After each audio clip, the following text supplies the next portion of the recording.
But first, brace yourself for this one. Should violent patients be banned from A&E? 0207 862 2222. Give us your thoughts, especially if you're a nurse or anybody working in A&E. Now, violence against nursing staff in A&E departments in England has almost doubled over the last 5 years. Staff report being punched, spat at, and even threatened with acid, and in one instance or several, a gun, according to an investigation by the Royal College of Nursing. In fact, during a typical working day in England, a nurse is now being attacked, get this, every hour. That's one of our nurses being attacked every hour. The rules say that nurses can refuse to treat patients in some circumstances, such as physical violence that's occurred or if there's fear of it. But should we go further and tell people with a history of violence towards staff that they can't set foot in A&E at all? Now, Tessa, do you have an example of where this is actually happening? I was fascinated by this. There's a hospital in Nottingham where they have a red card system. And since that, 6 patients have been excluded from treatment after they introduced that system. And what that means is if you go to hospital and you've got a red card, they will only treat you in life-threatening circumstances. And I mean really life-threatening circumstances. What do you make of this? I mean, you know, do you think this is a straightforward question? You appear not to. Well, you know as well as I do, Rob, it's very rare for something like this to be straightforward. Right. Dig into the statistics, and they're really worrying, by the way. Yep. This is Royal College of Nursing analysis of NHS data. It shows that waits of more than 12 hours in A&E have increased by over 20 times in the last 6 years. I generally have a rule that when I go into an office or a public space and there's a sign going, abuse against our staff will not be tolerated, that generally the service behind the counter won't be up to spec. Because you don't see that sign in Coots, you don't see that sign in a BA waiting room. No, but my point is... You're a brave woman, Tessa. And correct. Top-end Absolutely service, correct. I'm so sorry, but top-end service does not trigger. I'm not saying the triggering or the violence is ever forgivable, particularly worrying because most nurses are female. But we have to look at the service that's being provided. But you are implying, I'm going to put it kindly because the last thing I want is a pile on for you, but it does seem to me that it's implying that because the service is so bad, it is my language, not yours. I'm going to mansplain Tessa. I'm probably the only person that will get out alive having done it. No, you won't get alive. This is your final day on Earth after that. But in all seriousness, that, you know, after a while, you've got an ill relative. These are moments of extreme and heightened stress and anxiety. And there are circumstances where you can understand, never violence, just to be clear, never violence is what Tessa emphasises, but where people get very cross, very angry. And the worry is that people like that who simply want to use elbow to get their family members treated are going to end up excluded from hospital. Now, that is a real concern that Tessa's trying to explain. I had a friend who went into A&E recently with a heart problem, and he was asked 7 times the same questions. Now, he said sort of afterwards, he said to the 6th or 7th person who asked him, he said, do you mind me asking why you keep asking the same questions? Is it to test my brain or something? And the trouble was, no, it's just inefficiency. And now, people perhaps shouldn't get angry at the NHS professionals for that inefficiency, because they're probably just obeying orders, if you like. But there is something wrong in how, I'm completely with Tessa on this, actually. Organisations that up front are worried about abuse, it's almost like dealing with a symptom rather than the cause.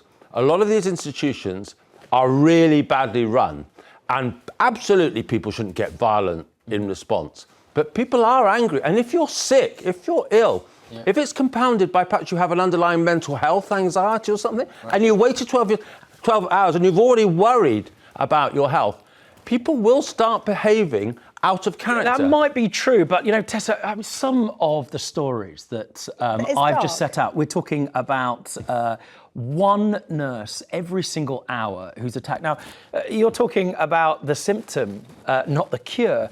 You have someone who's the front line, doing her best. As you say, it's usually women, not entirely, who are there to do nothing but serve, to treat, often paid the least in a regularly thankless role, Yeah. who are the victims of this sort of violence. You can understand a zero tolerance policy in those circumstances. That's the problem. Poor management, but those at the coalface are the ones receiving, literally in some cases, the kicking. And that's unforgivable. But we do know that violence, unforgivable violence in these spaces, which should be safe spaces, but where the most vulnerable go, because by definition, accident and emergency is full of extremely vulnerable people in need of acute care, you are going to see physical manifestations. And it's not forgivable, but the problem is, if you exclude on the basis of behaviour, are you then excluding some of those most in need of treatment? For example, extreme schizophrenics who perhaps haven't taken their medication, or indeed those who are intoxicated, but maybe physically imperilled. Yeah.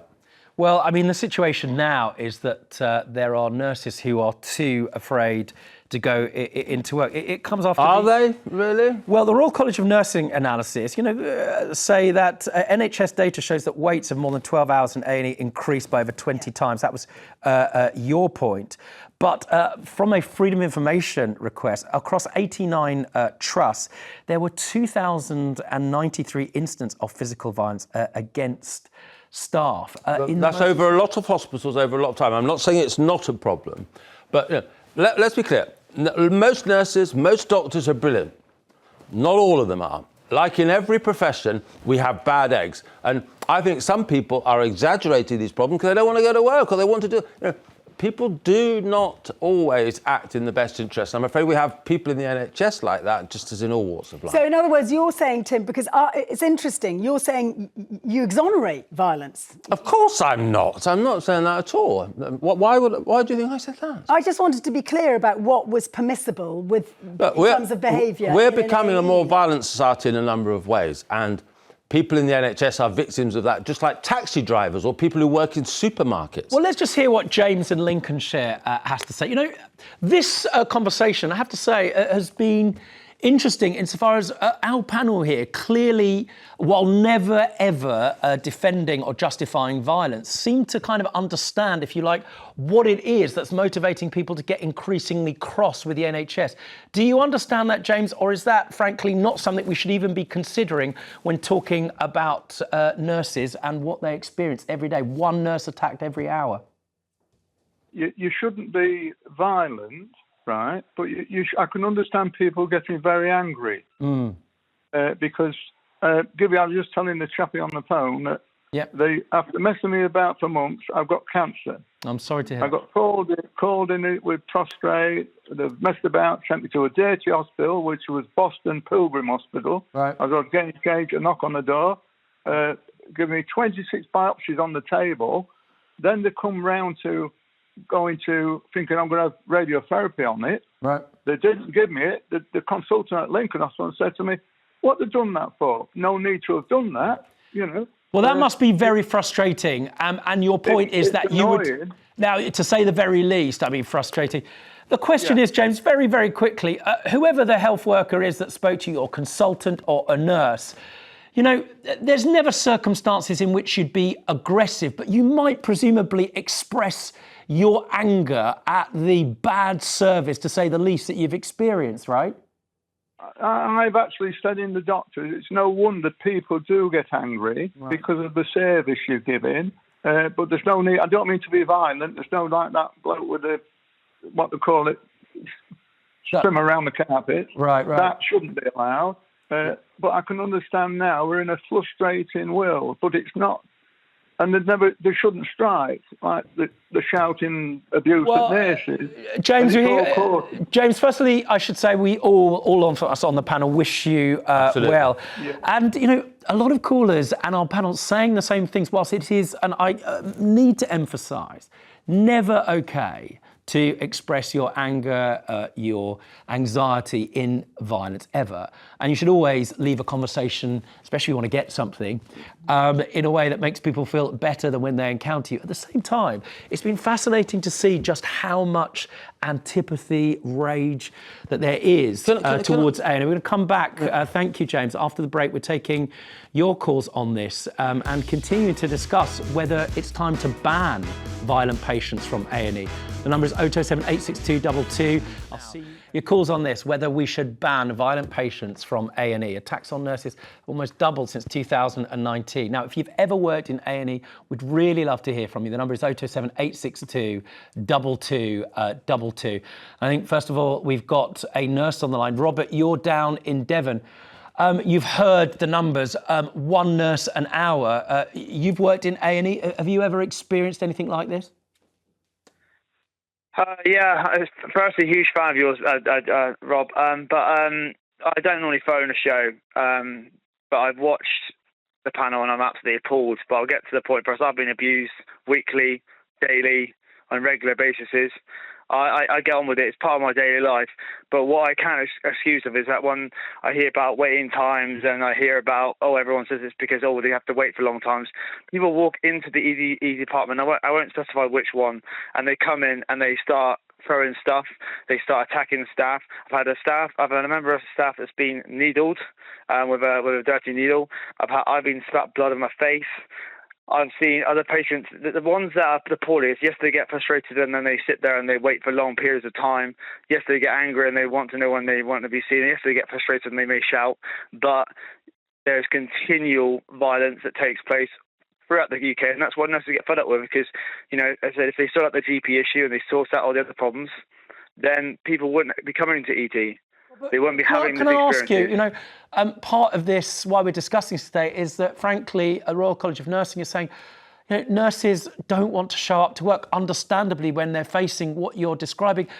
What does that do to you when you're at work and you experience this? It just help us, those that aren't in A&E, understand how that feels. I said, I can only talk about my own personal experience with. I've got basically. It sounds really like in some sort of film, but there's a patient that has targeted me, and I put abuse every single day, so I get on with it. There's a patient that comes in and remembers every single admission that he's had with me, right. And I'll have to triage with somebody else, and he'll try and he grabs me and pulls me in and says, "I'll get you next time."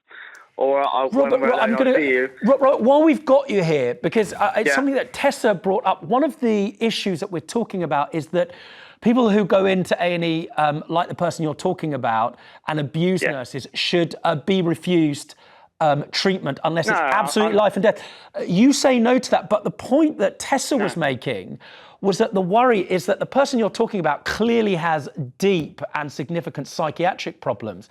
Isn't the worry that the people who are most likely to be violent are going to be excluded from the treatment they might need? No, I would never exclude anyone. But there should be like a hub or like a room outside the ED where a doctor and a security guard go and assess the patient. But I remember these people that I'm referring to, they have been assessed numerous times. They have been found that they are not got any mental health issues. They have been gone through severe criteria where they've been seen regularly, and they've come in and they are coming into ED. I mean, some people come in, normal people are coming in off the street, shouting, screaming, and the poorest ones are sitting there in the corner watching them. And they all sit well, can I, again, while we've got you here, because we can actually, I think, be talking about this in a moment, Tessa and Tim and our next caller. Robert, you just referenced something there, that the people that needed the most treatment often are sitting in the corner not saying anything. And it's the people that shout the loudest and are often the most aggressive that actually get seen to. Do you see that as being a problem? I mean, if you are there for 12 hours, how is it that people complain in a way that can be civilised and results in them actually getting treatment, Robert? To be fair, the poorest ones, and only people it's different, probably ring around the UK and say it differently, but from my experience, if nurses are allowed to do their job and are not interrupted and are not continually asked, that's why you have the waiting time on the phone, and that's why you have the things on the wall. Because if a nurse isn't being asked every 5 seconds, it's how long's the wait time going to be, we then recognise the poorest ones, and they always get treated. And the amount of poorest ones that I've treated, because obviously I said I personally have recognised because someone's not on my back on my case. Yeah. You can get on with the they've been job. treated, but you continue getting shouted at and said how long's the wait time, or someone's throwing stuff at you, or my poor receptionist is being screamed at, or like I got grabbed by a patient. I'd say before I go, we're going to come back to you, Tessa. Robert, yeah. I want to thank you. We've got to take a couple more callers before we come back to Tessa and Tim. Robert, thank you so much for calling it and enlightening us. Carol, very quickly, in Staffordshire, what do you make of this? I absolutely agree with the last caller. Right. Unfortunately, I had my mum was put onto a ward. She was very poorly, very, very disruptive gentleman, drink, drugs, mental health. He was put onto the ward with my mum because he was so disruptive on A&E. And unfortunately, because the nurses and the junior doctors spent so much time trying to calm him down and keep him under control, they weren't able to get the medication that my mum needed. They needed some drops to look into her eyes because they thought that she'd possibly got a bleed on the brain. And because they didn't find it in time, my mum died. Oh, Carol, I'm so sorry.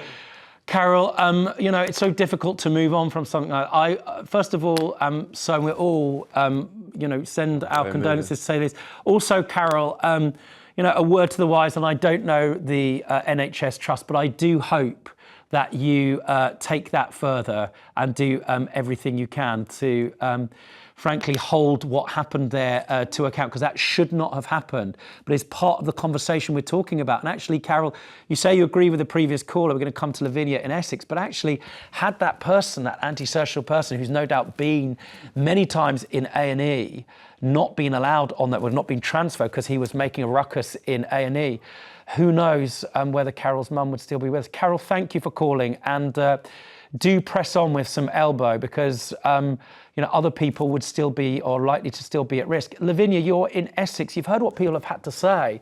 There are real world consequences when people are not just violent towards nurses, but as a result of the nurses' resources being directed to those people, it means people like Carol's mum might end up in lethal situations. Lavinia in Essex, are you with us? Yes, I'm here.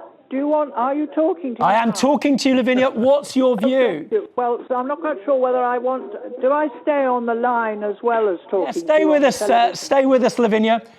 Okay. Right. So shall I? Yeah, you just tell me what you think. We've got people who are saying. May I just very quickly say that my treasured husband went into A&E twice. Your husband? And was treated with great care and respect. Yes. Sent out the first time. He was. I think we've got some challenges with your call, Lavinia. I think we might have to come back to you in due course. I am so sorry, because I think you're about to tell us a story. Look.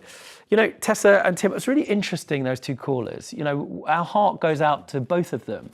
But I'm going to thank you, Lavinia, for calling. Sorry we couldn't hear all of your point. Thanks for all of your calls on this. Later.